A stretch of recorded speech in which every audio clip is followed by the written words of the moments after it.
Hello traders, market की सही ज्ञान यूट्यूब चैनल में आप सबका बहुत बहुत स्वागत है। मेरा नाम बिलायत हुसैन है और आज की इस वीडियो में हम बात करेंगे डिमांड एंड सप्लाई के बारे में।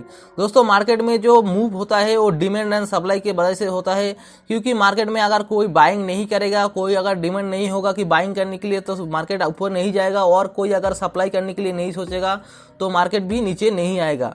तो ट्रेडिंग कम्युनिटी क्या सोच रहे हैं, किस तरीके से मार्केट में डिमांड एंड सप्लाई क्रिएट होता है, उसको बहुत ही अच्छी तरीके से आपको डीप स्क्रीन में आपको देखना है और समझना है, उसके बाद ही आपको काम करना है। क्योंकि मार्केट जब डिमांड जोन में होता है तब जो कि रिटेल ट्रेडर क्या करते हैं, सप्लाई करने के लिए सोचते हैं, बट ऐसा नहीं होता है। क्योंकि जो लोग ज़्यादा है, यानी ट्रेडिंग कम्युनिटी जो सोच रहे, ट्रेडिंग कम्युनिटी जो पोजीशन बना रहे, उसके हिसाब से आपको पोजीशन बनाना है। क्योंकि अगर उसके हिसाब से आप पोजीशन बनाएंगे तो आपका यहाँ पे जीतने का चांसेस ज़्यादा रहेगा। क्योंकि ट्रेडिंग कम्युनिटी के पास पैसा ज़्यादा होता है, इसीलिए मार्केट को जिधर भी मूव करना चाहते हैं उधर भी मूव कर सकते हैं। तो मार्केट में जो डिमांड है या सप्लाई है, उसको अच्छी तरीके से आपको अंडरस्टैंड करना है और उसके बाद ही जो कि काम करना है। तो चलिए, यहाँ पे मार्केट भी ओपन हो गया है, तो मैं यहाँ पे आपको सबसे पहले समझाता हूँ किस तरीके से डिमांड एंड सप्लाई होता है, ठीक है ना। तो मान लीजिए मार्केट किसी भी दिन ओपन होता है, मान लीजिए यहाँ पे इस तरीके से ओपन होता है। ओपन होने के बाद यहाँ पे मार्केट क्यों ऊपर जाएगा, क्योंकि मार्केट में बाइंग हो रही है, नहीं, मार्केट में जो लोग हैं वो बाइंग कर रहे हैं, इसलिए जो कि मार्केट धीरे धीरे इस तरीके से ऊपर जा रहे हैं। तो यहाँ पे जाके किसी भी लेवल पे जो पोजीशन बनाया है नीचे से, उस पोजीशन को जो बंदा नीचे से लेके आ रहे हैं उसको तो कोई ना कोई बेचेगा, ठीक है ना। तो यहाँ पे वो जो है, यहाँ पे सप्लाई जोन धीरे धीरे स्टार्ट होगा। तो यहाँ पे धीरे धीरे स्टार्ट होगा और मार्केट जो कि यहाँ पे सप्लाई जोन में चला जाएगा। यानी यहाँ पे कुछ लोग हैं जो बैठे हैं सेल करने के लिए। उसके बाद मार्केट यहाँ पे जैसे आएगा, जो लोग यहाँ पे बाइंग किया है, ट्रेडिंग कम्युनिटी फिर से यहाँ पे इसी लेवल पे जो माल है वो खरीदने के लिए कोशिश करेगा। तो यहाँ पे फिर से जो कि डिमांड क्रिएट होगा और यहाँ से मार्केट फिर से धीरे धीरे करके ऊपर जाएगा।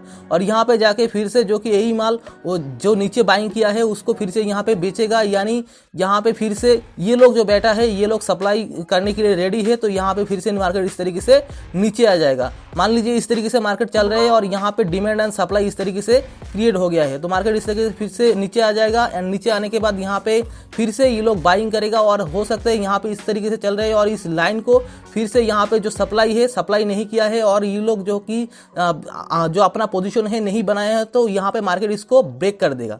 ब्रेक करने के बाद यहाँ पे जो सप्लाई जोन है ये एक सपोर्ट जोन बन जाएगा और यहाँ पे ये जो लाइन है ये एक डिमांड जोन बन जाएगा, ठीक है ना। उसके बाद धीरे धीरे करके मार्केट ऊपर जाएगा और यहाँ पे जैसे ही आएगा तो यहाँ पे डिमांड जनरेट होगा, यहाँ पे जो कि बाइंग एक्टिविटी होगा। तो इस चीज़ को आपको अच्छी तरीके से समझना है, उसके बाद ही जो कि मार्केट में काम करना है। क्योंकि जब मार्केट डिमांड जोन में होता है तब आप सेलिंग करने के लिए सोचते हो, जब सेलिंग जोन में होता है तब आप बाइंग करने के लिए सोचते हो। तो ये एक मेजर प्रॉब्लम होता है एक रिटेल ट्रेडर का। तो ये चीज़ को आपको अच्छी तरीके से समझ के काम करना है। तो चार्ट में चलिए हम देखते हैं किस तरीके से आपको ये करना है, ठीक है ना। तो इसको मैं एक बार हटा देता हूँ। तो यहाँ पे चलिए हम सबसे पहले इसका बात करते हैं। जैसे कि इस लेवल से हम शुरू करते हैं, जैसे कि यहाँ पे, ठीक है ना। इस लेवल को हम सबसे पहले मार्क करेंगे। जैसे कि ये लेवल, ये एक सप्लाई लेवल था, ठीक है ना, ये एक सप्लाई जोन था। क्योंकि यहाँ पे मार्केट नीचे आया, यानी इस तरीके से ऊपर गया, ऊपर जाने के बाद इस तरीके से नीचे आया, नीचे आने के बाद फिर से यहाँ पे ऊपर गया है, ऊपर जाने के बाद यहाँ पे नीचे आया, ठीक है ना। तो यहाँ पे इस लेवल को मार्केट ने तोड़ दिया। तो तोड़ देने के बाद यहाँ पे फिर से सपोर्ट लिया, यानी यहाँ पे कोई सेलिंग करने के लिए नहीं था, ठीक है ना, इसलिए यहाँ पे सप्लाई नहीं आया। तो इसलिए मार्केट यहाँ पे सपोर्ट लेके मार्केट यहाँ पे फिर से ऊपर चला गया।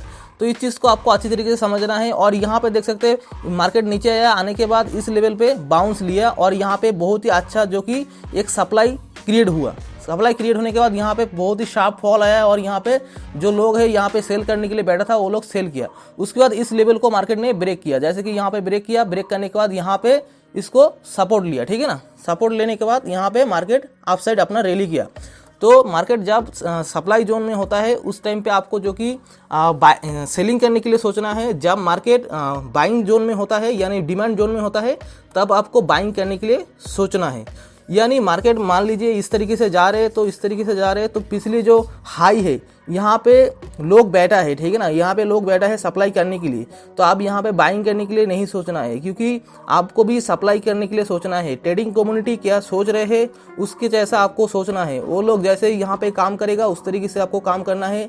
अगर आप एक रिटेल ट्रेडर की तरह यहाँ पे बाइंग करने के लिए सोचेंगे, यहाँ पे बाइंग करने के लिए सोचेंगे, तो आपका लॉस ही होगा। जैसे कि यहाँ पे देखिए, ठीक है ना, इस लेवल को देखिए, इस तरीके से अगर आप मार्क करके रखेंगे और यहाँ पे मार्केट ऊपर गया है, ऊपर जाने के बाद यहाँ पे देख सकते हैं काफ़ी सारे लोग यहाँ पे बाइंग किए होने के बाद देख सकते हैं ये एक सप्लाई जोन था, इसलिए यहाँ पे मार्केट फिर से नीचे आ गया है। तो कुछ लोग पोजीशन अपना बना के रखेगा, बट ऐसा नहीं करना है क्योंकि यहाँ पे हेवी सप्लाई जोन है, इसको आपको ख्याल रखते हुए काम करना है। चलिए हम और भी चार्ट के माध्यम से देखते हैं किस तरीके से आपको करना है।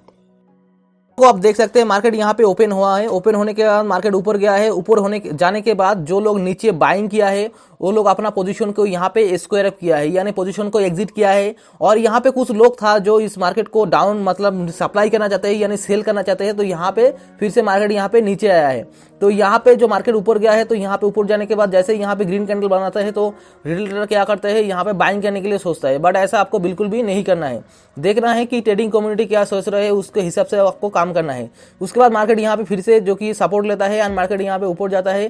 तो यहाँ पे आपको पता है कि पहली बार यहाँ पे अच्छी खासा सेलिंग आया था और ये एक जो कि सेलिंग जोन है, यानी यहाँ पे एक सप्लाई जोन है, तो इसको आपको ख्याल रखते हुए काम करना है। जैसे मार्केट यहाँ पे ऊपर गया है और यहाँ पे बहुत ही शार्प फॉल आया है, यानी बहुत ही ज़्यादा यहाँ पे सेलिंग मोमेंटम हुआ है, ठीक है ना।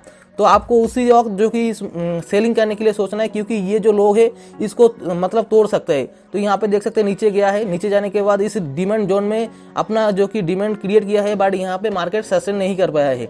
उसके बाद यहाँ पे मार्केट फिर से बाउंस लेता है या नीचे जाता है और ये जो है जो डिमांड जोन था उसको तोड़ देता है। जो डिमांड जोन है उसको अगर तोड़ देता है तो वो सप्लाई जोन में कन्वर्ट हो जाता है, जैसे कि यहाँ पे कन्वर्ट हो गया है, यहाँ पे रिटेस्ट लिया है एंड मार्केट नीचे गया है। उसके बाद जब मार्केट इस जो कि डिमांड जोन है उस डिमांड जोन में जैसे ही आ जाएगा तो यहाँ पे मार्केट क्या होगा, सप्लाई होगा।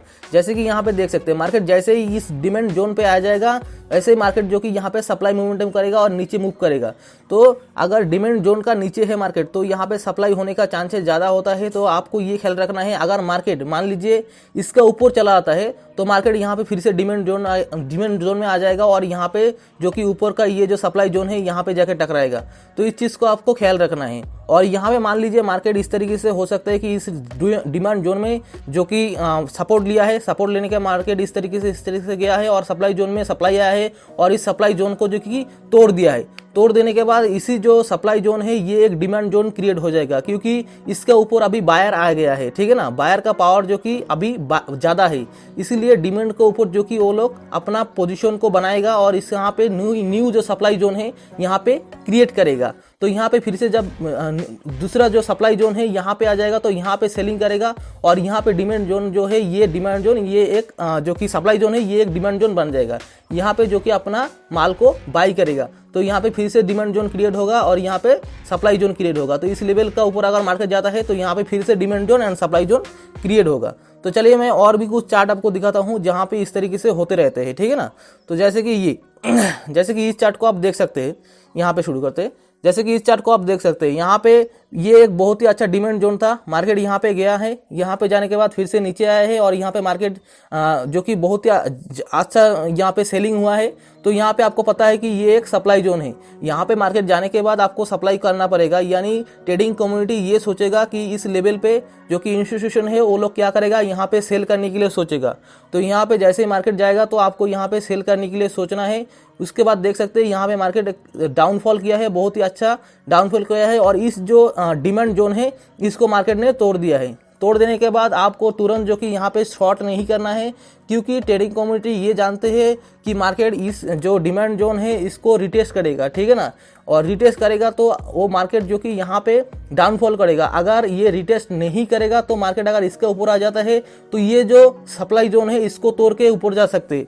तो आपको ये ख्याल रखना है कि डिमांड जोन जो तोड़ रहे, ठीक है ना, उसको रिटेस्ट के बाद आप यहाँ पे एक ट्रेड ले सकते हैं और यहाँ पे अच्छा जो कि आप एक प्रॉफिट बना सकते हैं। उसके बाद देख सकते हैं यहाँ पे फिर से नीचे एक डिमांड जोन है, यहाँ पे डिमांड क्रिएट करता है मार्केट, करने के बाद इसको तोड़ देता है, ठीक है ना, क्योंकि यहाँ पे काफ़ी बार यहाँ पे डिमांड क्रिएट हुआ है बट मार्केट यहाँ पे सस्टेन नहीं कर पाया है।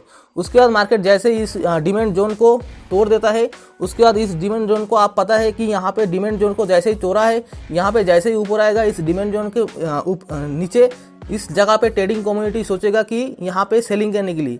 तो आपको भी इसी लेवल पे सेलिंग करने के लिए सोचना है और यहाँ पे ट्रेडिंग कम्युनिटी जो सोच रहे हैं उसके हिसाब से आपको काम करना है। जैसे कि यहाँ पे आप छोटा सा स्टॉप लॉस लगा के अगर यहाँ पे पोजीशन बनाएंगे तो यहाँ पे काफ़ी अच्छा खासा यहाँ पे प्रॉफिट बना सकते हैं। तो ट्रेडिंग कम्युनिटी जो सोच रहे हैं उसके हिसाब से आपको काम करना है। अगर आप जो कि डिमांड और सप्लाई को अच्छी तरीके से नहीं समझे होंगे तो आप जो कि मार्केट में लगातार लॉसेस करेंगे, ठीक है ना। जैसे कि इस लेवल पे देख सकते हैं, ये एक डिमांड जोन था पहले, उसके बाद यहाँ पे जैसे इस लेवल को मार्केट ने ब्रेक किया है, ब्रेक करने के बाद मार्केट ऊपर गया है और ये जो सप्लाई जोन है यहाँ पे सप्लाई होगा।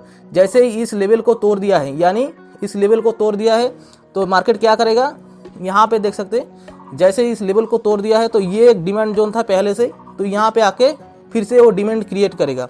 तो डिमांड एंड सप्लाई जोन को आप अच्छी तरीके से मार्किंग करेंगे, उसके बाद ही आप काम कर सकते हैं। जैसे इस लेवल को देखिए, यहाँ पे मार्केट में डिमांड जोन में था, उसके बाद जैसे नीचे गया यहाँ पे सप्लाई शुरू हो गया, ठीक है ना।